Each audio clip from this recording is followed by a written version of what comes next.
स्वागत है आपका एक बार फिर हमारे YouTube चैनल एग्जामिनेशन अड्डा पर। आज हम जो बात करने वाले हैं वो है कक्षा 12th का टॉपिक समाकलन गणित इंटीग्रेशन मैथ्स। सबसे पहली बात देखो, खूब सारे स्टूडेंट्स को मैंने देखा है कि वो कहते हैं कि समाकलन के जो फॉर्मूले, इंटीग्रेशन के जो फॉर्मूले वो रट लो। रीज़न क्या, हमको ये कहा गया रट लो। मैं आपसे कहना चाहूँगा, अगर आपने साइंस मैथ्स ले लिए है, साइंस बायो ले लिए, अगर आप साइंस के स्टूडेंट हो या फिर किसी अदर सब्जेक्ट के भी स्टूडेंट हो, मैथ्स साइंस ये चीज़ें प्रैक्टिकली चीज़ें, रटने वाली चीज़ें नहीं हैं।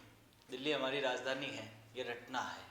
लेकिन किसी का समाकलन क्या होता है, किसी का अवकलन क्या होता है, या किसी का फॉर्मूला क्या होता है, तो वो चीज़ें ये नहीं है कि सिर्फ होती है मान लो। आपको सब चीज़ें समझ समझ के करनी है कि आज के बाद में भी आपसे कोई पूछे या आप कहीं फंस भी जाओ, आपको पता हो कि क्या करना है। अब जैसे कि आपको अगर मैं फील करवाना चाहूँगा कि भाई रट रट के प्रॉब्लम क्या आती है, तो मैं आपसे एक सिंपल सा क्वेश्चन पूछता हूँ। क्लास 11th में आपने अवकलन पढ़ा होगा। अब अगर आपने ऑनलाइन क्लासेज स्टार्ट कर दी है कहीं के भी, तो आपने समाकलन के बारे में भी जानकारी ली होगी। मैं आपसे ये पूछूंगा, क्या होते हैं ये समाकलन और अवकलन, और ये गणित जो है हम क्यों पढ़ रहे हैं, क्या जरूरत पड़ी। तो आप क्या कहोगे, सर ये नहीं पता, हमें तो ये पता है कि एक्स क्यूब का अवकलन होता है 3x स्क्वायर, और जब 3x स्क्वायर का वापस समाकलन करेंगे तो आ जाएगा एक्स क्यूब। एक्स क्यूब का अवकलन 3x स्क्वायर होता है सर, और इसका अगर आप वापस समाकलन करोगे तो एक्स क्यूब आ जाएगा। तो ये रटा रटाया है, बस कर रहे हो भाग दौड़ जोड़ी जिंदगी में, बस हाँ ये होता है, इसका ये होता है। अरे ये क्यों होता है भाई, इससे ये क्यों हुआ, दोनों है क्या, कौन सी गणित पढ़ रहे हो, काम का आएगी। तो आज हम इसकी डीपली नॉलेज लेंगे और हम बस ये समझेंगे कि अवकलन और समाकलन है क्या। तो आइए बात करते हैं, आज का टॉपिक स्टार्ट करते हैं हम। ये कक्षा 12th का टॉपिक है समाकलन। तो देखिए,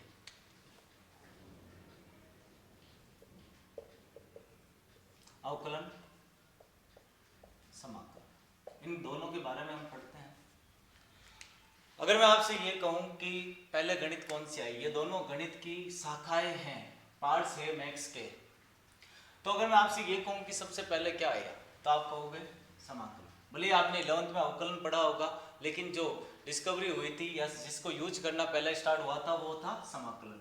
अब समाकलन को क्यों यूज करना स्टार्ट किया था उसके बारे में हम बात करते हैं। समाकलन जो है, एक तो क्षेत्रफल, किसी क्षेत्र के क्षेत्रफल यानी कि एरिया ऑफ सम रीजन, यानी कि क्षेत्रफल के बारे में शो करता था, या फिर हम ये कह सकते हैं कि अनंत श्रेणियों का योग ज्ञात करने के लिए इसका यूज किया जाता था। किसका, अनंत श्रेणियों का योग। योग भी कौन सी श्रेणियों का, जिसका अनंत पद जो है वो जीरो की ओर अग्रसर हो, जीरो की ओर क्या हो, अग्रसर, यानी कि धीरे धीरे मान कम होता जा रहा हो और एंड में अनंत श्रेणी का मान किसकी ओर, लगभग जीरो की ओर अग्रसर हो।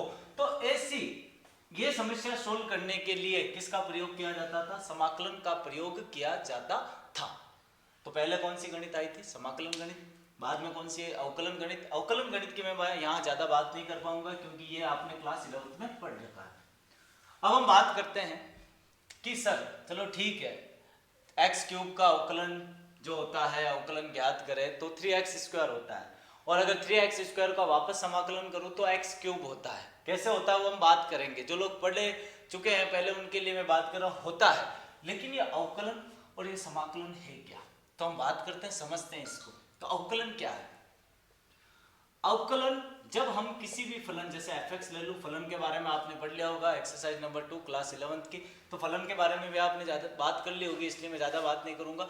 आप जब किसी फलन का अवकलन करते हो तो आपको जो मिलता है, जिसको आप तो कहते हो आंसर, लेकिन आज से क्या कहोगे, वो अवकलज गुणांक। यानी कि किसी फलन का अवकलन करने पर हमें अवकलज गुणांक मिलता है। यहां हम अवकलन की बात कर रहे हैं, अवकलन को समझ रहे हैं, तो जरूरी है अवकलज गुणांक। तो हम बात करते हैं किसी फलन का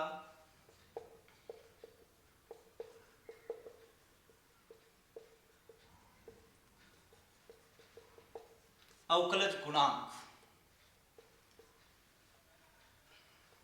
यह है कि किसी वक्र के किसी बिंदु पर खींची गई स्पर्शरेखा की प्रवणता क्या होगी या क्या होती है। यानी कि अवकलन जो हम ज्ञात करते हैं उसका ज्यामितीय अर्थ क्या होता है, किसी फलन का अवकलज गुणांक ये है कि किसी वक्र के किसी बिंदु पर खींची गई स्पर्श रेखा की प्रवणता क्या होगी, या ये अवकलज गुणांक उसकी क्या शो करता है, किसी बिंदु पर खींची गई स्पर्श रेखा की प्रवणता। यानी कि कोई भी वक्र ऐसा ले लिया, इसका एक बिंदु ले लिया, यहाँ पे स्पर्श रेखा खींची, तो आप क्या कहोगे, यहाँ जो इसकी ढाल होगी या जो स्लोप होगा वही तो उसका क्या होगा, अवकलन। और अवकलन करने पर हमें क्या मिलता है, अवकलज गुणांक। तो यानी कि इसका ज्यामितीय अर्थ क्या होगा, अवकलन नॉर्मली किस लिए ज्ञात किया जाता है, किसी वक्र की किसी बिंदु पर खींची गई स्पर्श रेखा की प्रवणता ज्ञात करने के लिए। या फिर जो अवकलज गुणांक होता है वो क्या शो करता है, उस किसी वक्र के किसी बिंदु पर खींची गई स्पर्श रेखा की प्रवणता, स्लोप, ढाल, जिसको आपने एन से लिखा होगा y = mx + c, आपने क्लास 11th में स्ट्रेट लाइन पढ़ा होगा, तो वहां जो m होती है वही तो अवकलज गुणांक होता है।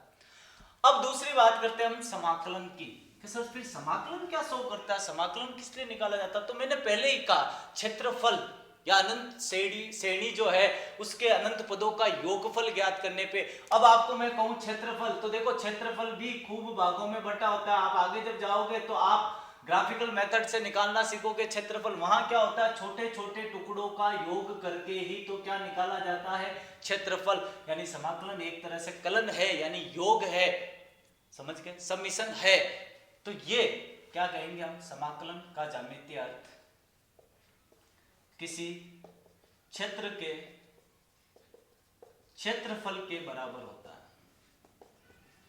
क्या होता है, समाकलन का ज्यामितीय अर्थ ये है कि किसी क्षेत्रफल के किसी क्षेत्र के क्षेत्रफल के बराबर होता है।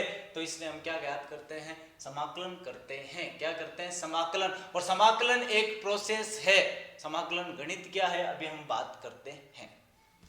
इसको नोट करने का तरीका वही होगा अपना, अगर पुराने वीडियो आपने देखे होंगे, इसको आराम से पॉज करें, स्क्रीनशॉट ले, उसके बाद आराम से नोट करें, क्योंकि मैं ये नहीं चाहता कि आपका ज़्यादा टाइम वेस्ट हो। तो आप आराम से इसके पॉज कर दो, पॉज करने के बाद आराम से लिख सकते हो आप इसको। अब हम ये बात करते हैं कि चलो ठीक है, अवकलन किसी वक्र के किसी बिंदु पर स्पर्श रेखा की प्रवणता है, समाकलन क्या होता है, किसी क्षेत्र के क्षेत्रफल के बराबर होता है, यानी कि एरिया ऑफ सम रीजन। अब हम अगर बात करें कि सर चलो ठीक है, तो ये दोनों चीजें क्या है, इनमें क्या समानताएं है या फिर क्या इसमें डिफरेंस है। तो देखो, अवकलन जो होता है, जब हम किसी फलन का अवकलन करते हैं, जब हम किसी फलन का क्या करते हैं, अवकलन करते हैं, यानी एक मशीन है, ये कोई फलन है, उसको उस मशीन में डाला, उसका अवकलन हुआ, तो हमें मिलता है अवकलज गुणांक। क्या मिलता है, अवकलज गुणांक। यानी कि किसी भी फलन का अवकलन करने पर हमें जो आंसर मिलता है, जिसे आप आंसर कहते हो, वो सही में क्या होता है, अवकलज गुणांक। लेकिन यहां बात करूं मैं समाकलन में, तो हम क्या करते हैं, कोई अवकलज गुणांक होता है, उसको जब हम समाकलन की मशीन में डालते हैं तो हमें वापस क्या मिल जाता है, फलन मिल जाता है। यानी कि इसको अब नॉर्मली समझते हैं। मान लो कि मेरे पास फलन fx जो है वो है x3, क्या है, x3 है। अब इसका मैंने क्या अवकलन, किसके सापेक्ष, x के सापेक्ष, तो मुझे क्या मिलेगा, 3x²। आप फॉर्मूला जानते हो, अगर आपने पढ़ा होगा, तो nx n-1, यानी कि 3 आगे आ गया, 3 में से 1 गया तो 2। अब हम बात करते हैं वापस, ये इसका क्या हो गया, अवकलज गुणांक। अब इस अवकलज का समाकलन करो, तो समाकलन का साइन ये होता है, आपने x की घात n का समाकलन देखा होगा, क्या होता है, x n+1 n+1 + c। ये c क्यों लगता है अभी बात करेंगे, कांस्टेंट वैल्यू होती है, अचर पद होता है। अब यहाँ इसका निकालेंगे तो हमारे पास में क्या आएगा, 3x, x n+1, तो n+1 यानी कि 2, 2 + 1 बट्टा 2 + 1 + c, ये 3 से 3 घट गया, वापस क्या आ गया, x³ + c। अभी c की वैल्यू हम निकाल सकते हैं। लेकिन अगर बात करें तो देखो, फलन क्या था, x³, अवकलन क्या था, अवकलज गुणांक क्या मिला, 3x²। अब इस अवकलज गुणांक का अगर हमने वापस समाकलन किया तो हमें वापस क्या मिल गया, फलन। यानी कि जब फलन का अवकलन करते हैं तो हमें अवकलज गुणांक मिलता है, और अवकलज गुणांक का जब समाकलन करते हैं तो हमें वापस क्या मिल जाता है, फलन मिल जाता है। इसलिए कहा जाता है कि समाकलन व अवकलन एक दूसरे के व्युत्क्रम है, एक दूसरे के व्युत्क्रम है, यानी इनवर्स है, रेसिप्रोकल है, यानी कि समाकलन और अवकलन एक दूसरे के उल्टे हैं। सिंपल से भाषा में कहूं तो क्यों है, आज समझ में आ गया होगा। यानी कि किसी फलन का अवकलन करने पर अवकलज गुणांक मिलता है, और समाकलन क्या होता है, किसी भी अवकलज गुणांक का जब समाकलन किया जाता है तो वापस हमें वो फलन मिल जाता है। अब आगे की बात करते हैं अपन। अवकलन जो है वो एक बिंदु पर होता है, एक बिंदु पर होता है, यानी कि अवकलज जो है वो एक बिंदु पर होता है, यानी कि एक पॉइंट, हमने बात की थी अवकलज की, एक पॉइंट पर होता है, जबकि समाकलन एक निश्चित अंतराल में होता है। क्या होता है, निश्चित अंतराल में। आपने देखा होगा sin x cos x इनकी रेंज होती है, परिसर होता है, वैसे उसी प्रकार समाकलन जो होती है एक अंतराल में होता है, क्योंकि क्षेत्रफल जो होता है वो क्या होता है, एक अंतराल में होता है। तो अवकलज जो है वो एक बिंदु पर होता है, जबकि समाकलन जो है एक निश्चित अंतराल पर होता है। अब अवकलन का प्रयोग हम क्यों करते हैं, अवकलन का प्रयोग हम वेग, त्वरण, और हम पहले ही बात कर चुके हैं कि जो स्लोप होती है, प्रवणता, इन चीजों को ज्ञात करने के लिए हम किसका प्रयोग करते हैं, अवकलन का। अब दूसरी बात करते हैं हम समाकलन गणित का प्रयोग क्यों करते हैं, तो समाकलन गणित का प्रयोग हम क्षेत्रफल, आयतन, गुरुत्व केंद्र, द्रव्यमान केंद्र, गुरुत्व केंद्र, द्रव्यमान केंद्र,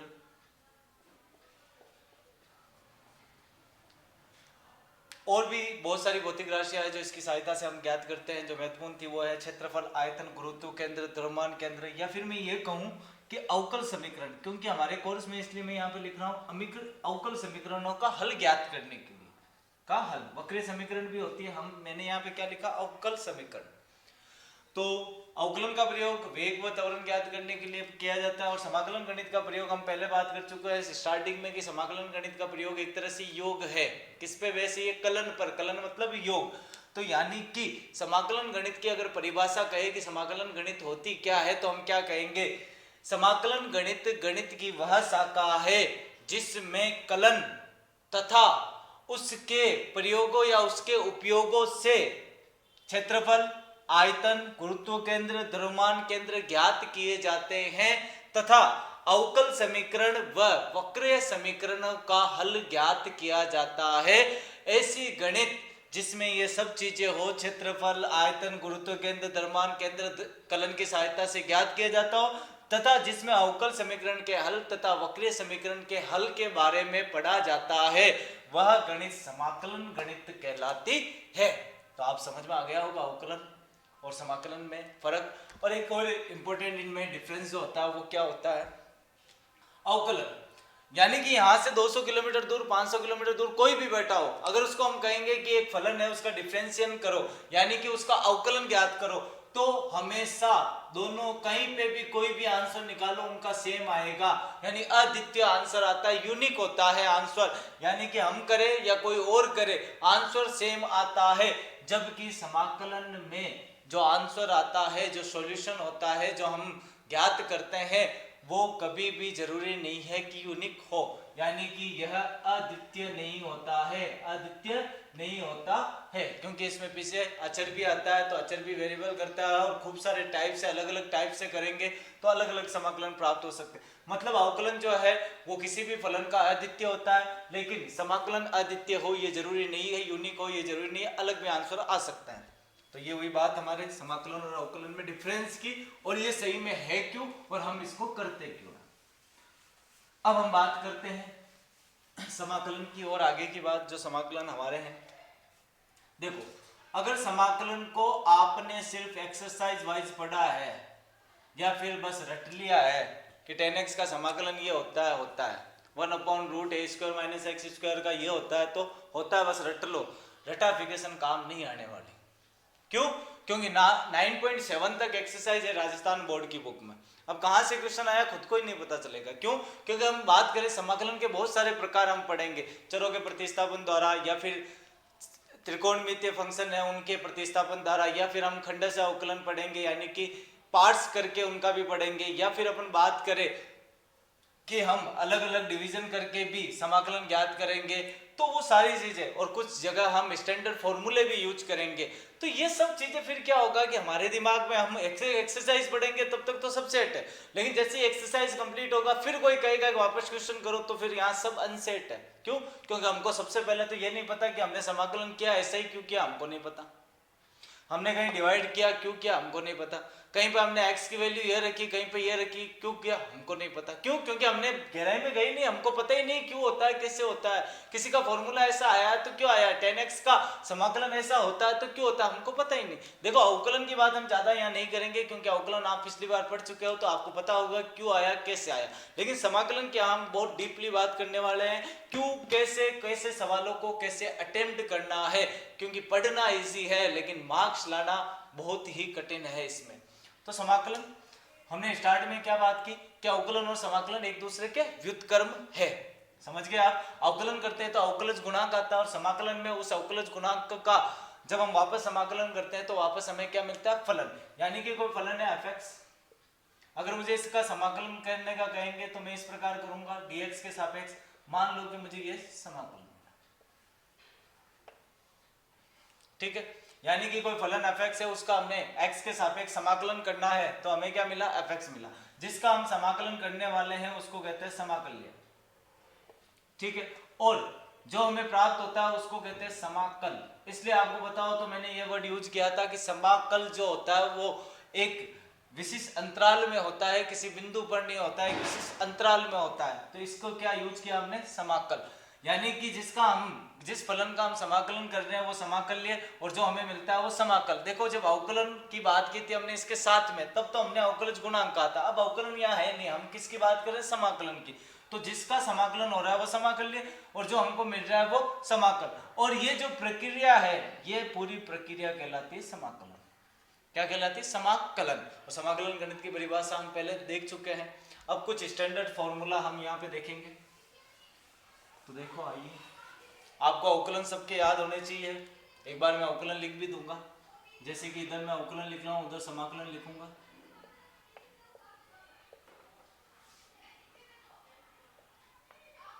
सबसे पहली बात करें हम कांस्टेंट वैल्यू की या फिर अचर की, तो अचर का अगर आपने अवकलन किया होगा यानी कि कांस्टेंट वैल्यू, तो इसका अवकलन क्या आया था, 0 आया था। उसके बाद हम बात करें तो आपने अवकलन किया होगा, वो आपने किया होगा x की घात n का, तो क्या आया था आपके पास n x n माइनस 1। उसके बाद में आपने किया होगा तो आपने किया होगा ex का क्या आया था, ex। उसके बाद अगर आपने log x का किया होगा तो log x का आपके पास में क्या आया होगा, 1/x। ये मॉड्यूलस में क्यों लिखा है फिर अपन बात करेंगे, लॉगरिथम में आपने पढ़ी होगी इसकी प्रॉपर्टी। उसके बाद अपन बात करें तो आपने पढ़ा होगा ax का, ax का क्या होता है, ax log e base a। उसके बाद अगर अपन और भी अवकलन की बात करेंगे, अभी हम और नोट करेंगे, लेकिन उससे पहले इनके फॉर्मूले समाकलन में देख लेते हैं। अब देखो ये जब अवकलन इस साइड आता है तो क्या बन जाता है, समाकलन। यानी कि 0 का समाकलन क्या होगा, c, एक कांस्टेंट वैल्यू। अब यहाँ पे बात करता हूं कि सर यहाँ पे वो फॉर्मूला कैसे बन गया, अवकलन का क्यों बना, ये आपने लॉ में पढ़ लिया था, लेकिन यहाँ बात करनी जरूरी हो जाती है। ये इस साइड में आएगा तब क्या हो जाएगा हमारे पास xn, यहाँ पे क्या आ जाएगा n, अवकलन कर रहे हैं अपन x माइनस 1 dx का। अब यहाँ पे n मल्टीप्लाई में है तो इधर कहाँ जाएगा, अपॉन में। यानी x की घात n माइनस 1 अगर मुझसे इसका समाकलन पूछते तो मैं कहता x की घात n बट्टा n, लेकिन हमें किसका निकालना है, xn का। तो देखो मैं n की जगह पुटअप कर देता हूँ n+1, यहाँ क्या पुटअप कर दिया n+1, तो यहाँ पे भी क्या हो गया n+1, तो यहाँ पे भी क्या हो गया n+1 माइनस 1, +1 -1 कैंसिल हो गया। तो x की घात n dx, इसका समाकलन क्या होता है, x की घात n+1 अपॉन में n+1। समझ में आ गई होगी बात आपको। क्या हुआ है कि मैं जब इस अवकलन को इधर ले गया तो समाकलन का साइन लग गया, अब यहाँ पे n गुणा में था, n इधर आया तो कहाँ गया, बट्टा में, तो x की घात n बट्टा n हो गया। लेकिन हमें समाकलन ज्ञात किसका करना है, x की घात n का। तो मैंने इस n की जगह क्या पुटअप कर दिया, n+1। तो यहाँ पे n+1, यहाँ पे n+1, यहाँ पे भी n+1, तो ये कट गया, तो पीछे क्या बचा, x की घात n। तो यहाँ पे हम बात करें x की घात n dx का समाकलन क्या होता है, n+1 प्लस c। ये कांस्टेंट वैल्यू सबके साथ आती है। रीजन क्या, जब हमने अवकलन किया था तो हमने कहा था कांस्टेंट वैल्यू का जो अवकलन होता है वो 0 हो जाता है। तो क्या पता, क्योंकि ये तो हमारे पास में क्या अवकलज गुणांक है, क्या पता इसके साथ कोई अचर पद रहा होगा और उसका अवकलन 0 हो गया होगा, तो इसलिए हम इस कांस्टेंट वैल्यू को रखते हैं। आगे ex, अगर इसको इधर लाऊंगा तो वही बात आएगी, इधर समाकलन हो जाएगा तो इधर साइन आ जाएगा ex, और ये क्या आ जाएगा इसका ex प्लस c। यहाँ पे वही चीज है 1/x, 1/x का क्या हो जाएगा log x प्लस c। ये c क्यों लिख रहा हूँ पता है, क्योंकि अवकलन क्या हो जाता है किसी कांस्टेंट का 0, क्या पता यहाँ पर कोई कांस्टेंट वैल्यू रही होगी और उसका अवकलन 0 हो गया होगा, क्योंकि 0 में अपन को मिला नहीं, इसलिए हम अपनी तरफ से कोई कांस्टेंट वैल्यू अचर वैल्यू लिखते हैं। वैसे यहाँ पे इसका भी आप करोगे, ये इस साइड जाएगा ax, तो इधर log ही मल्टीप्लाई में होगा तो कहाँ जाएगा, भाग में, तो ax dx का क्या होता है ax upon log e base a plus c। कोई प्रॉब्लम है? तो ऐसे ही मैं आगे कुछ लिखूंगा, आपको वो लर्न करने हैं, उसके बाद अपन और समाकलन पढ़ेंगे।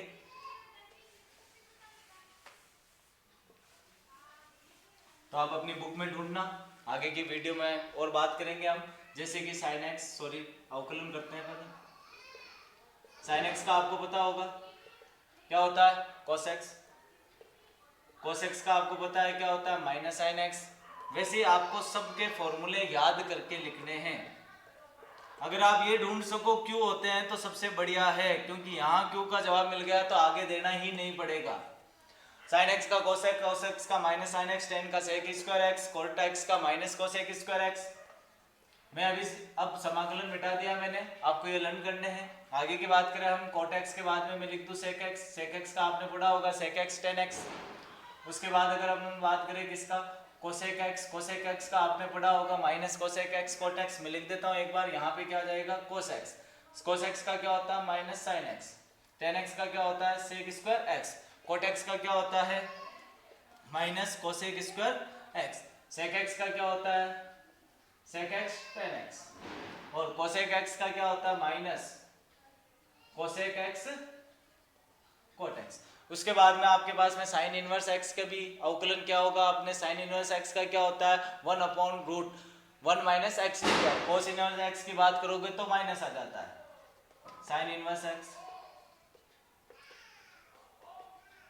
Plus c। आप अपनी तरफ से लगा लेते, यहाँ पे जब समाकलन करेंगे तो प्लस c भी आएगा। अगर cos इनवर्स x का देखें हम तो वो क्या होता है 1 माइनस x स्क्वायर। यहाँ नोट करने वाली चीज है कि आपके मन में बहुत सारे क्वेश्चन आएंगे कि इसका मतलब सर, क्योंकि जब हम समाकलन करेंगे तो थोड़ा सा कंफ्यूजन पैदा होगा, तो यहाँ पे भी अपन गौर करेंगे। ये इनवर्स ट्रिग्नोमेट्रिक फंक्शन है, प्रतिलोम्य फलन, जो कि एक्सरसाइज नंबर 2 है आपके, उसके बारे में बात करेंगे अपन। इसके आगे देखो अपन tan इनवर्स x का क्या होता है 1/1 प्लस x स्क्वायर। उसके बाद अपन बात करें cot इनवर्स x की, cot इनवर्स का क्या होता है -1/x स्क्वायर। इसी प्रकार आगे sec inverse cosec inverse x का भी बात करेंगे अपन। sec इनवर्स x का अगर मैं अवकलन लिखूं तो वो क्या होता है x√x स्क्वायर -1, और अगर मैं cosec इनवर्स x की बात करूं तो वो क्या होता है अपने पास में ये होता है। अब अवकलन की तो हम यहाँ ज्यादा बात नहीं कर रहे हैं कि सर ये कैसे आए थे, क्योंकि 11th में आपने पढ़ लिया होगा। लेकिन समाकलन में एक एक चीज अपन बात करेंगे कि tan x का, क्योंकि यहाँ पे अगर मैं आप बात करोगे तो आप कहोगे सर cos x का समाकलन मुझे पता चल गया, इसका उल्टा तो ये इधर आएगा तो क्या हो जाएगा sin x। जब अपन sin x का करेंगे तो sin x का ये माइनस भी इधर चला जाएगा माइनस cosec x। जब हम sec स्क्वायर x का करेंगे तो tan x, जब हम cosec स्क्वायर x का करेंगे तो माइनस के cot x। जब अपन sec x tan x का करेंगे तो इसका समाकलन sec x। जब हम cosec x cot x का करेंगे तो ये माइनस इधर चला जाएगा माइनस cosec x। इसी प्रकार ये भी हो जाएगा। अब आपके मन में ये सवाल होगा कि सर tan x का क्या होगा, क्योंकि tan x का अवकलन तो sec स्क्वायर x होता है, लेकिन tan x का समाकलन क्या होगा। सेक एक्स का क्या होगा सर, कोसेक एक्स का क्या होगा सर, कोट एक्स का क्या होगा, फिर मैं आपको कहूँ रट लो, तो सर आप कहोगे कब तक रटेंगे सर, क्योंकि फॉर्मूला का एक भंडार लगेगा यहाँ पे। समाकलन जब आप बात करोगे 12th क्लास की तो एक भंडार होगा आपके पास में, और इनको अगर इन्हीं को रटना है तो फिर कहीं अटक गए तो जब यही नहीं निकाल सकते हो आप तो इससे रिलेटेड प्रॉब्लम कैसे सोल्व होगी। तो मेरी सभी स्टूडेंट से रिक्वेस्ट है कि आपने अवकलन किए होंगे तो एक बार अपनी बुक नोटबुक खोले वापस, इनको सीखे कि इनको हमने किया कैसे था, फिर हम आगे की बात करेंगे कि समाकलन कैसे करते हैं। उम्मीद करता हूं कि आपको ये वीडियो अच्छा लगा होगा। आप हमेशा मैथमेटिक्स के स्टूडेंट है तो प्लीज प्रैक्टिकली सोचे, रटा रटाया ज्ञान अगर आपको कोई कह रहा है कि रट ले तो मैं फिर ये कह रहा हूँ कि आपका फ्यूचर जो है आपको धकेला जा रहा है गलत दिशा में। इसलिए कोई भी चीज हो उसको समझे, ऐसा क्यों कैसे, क्योंकि समाकलन के आप अगर अपनी नोटबुक जिन्होंने क्लास 12th में उनको तो पता है, और जिनको नहीं है वो एक बार अपनी बुक को खोल के देखे कितने सारे क्वेश्चन हैं, क्या सब क्वेश्चन में अलग अलग टाइप रटना है, नहीं, समझना है। और समझने के लिए लगातार हमारे साथ बने रहिए, आपकी ये प्रॉब्लम हमेशा के लिए दूर कर दी जाएगी। धन्यवाद।